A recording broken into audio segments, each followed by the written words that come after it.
یہ کہانی شیخ سریتی کے پوتے سے منسوب ہے، جو ان کارکنوں میں سے ایک تھے جنہیں اغوات کہا جاتا ہے اور جن کی ذمہ داری ہجرہ مبارک صلی اللہ علیہ وآلہ وسلم کے پاس ہوتی تھی۔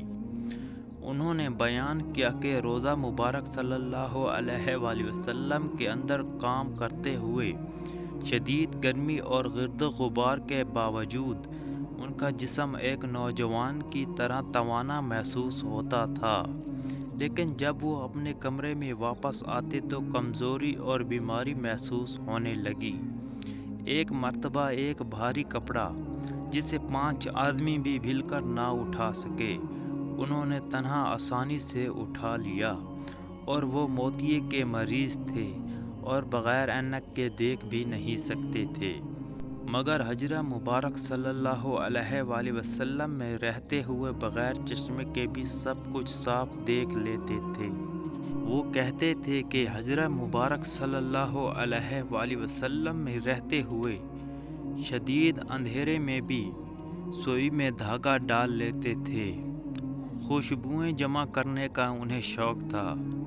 انہوں نے قسم کھا کر کہا، ایسی خوشبو کبھی محسوس نہ کی جیسی روزہ رسول صلی اللہ علیہ وآلہ وسلم کے اندر سے آتی ہے۔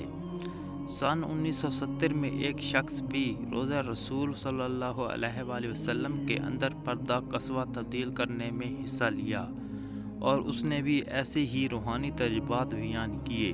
ایک نگاہ کرم ہو جائے یا رسول اللہ۔ تو دوستو، یہ تھے شیخ سریتی کے پوتے کے بیان کردہ معجزے، جنہوں نے اپنی آنکھوں سے یہ سب معجزے دیکھے ہیں۔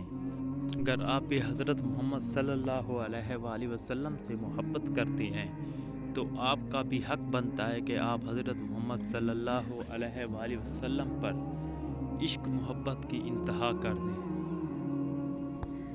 آپ کوشش کریں کہ آپ کی وجہ سے ہمارے نبی پاک صلی اللہ علیہ وآلہ وسلم کا دل نہ دکھے، کیونکہ ہمارا حق بنتا ہے کہ ہم آپ صلی اللہ علیہ وسلم کی ذات پر بے شمار درود شریف پڑھیں اور اس کی سنت کے طریقے کے مطابق زندگی گزاریں، کیونکہ ساری رات نبی پاک صلی اللہ علیہ وآلہ وسلم اپنی امت کے لیے رو رو کر دعا مانگتے تھے، اور آج امت کا حال یہ ہے کہ بدکاریوں اور گناہوں میں مبتلا ہے اور اپنے آقا صلی اللہ علیہ وآلہ وسلم کو بھول گئے ہیں۔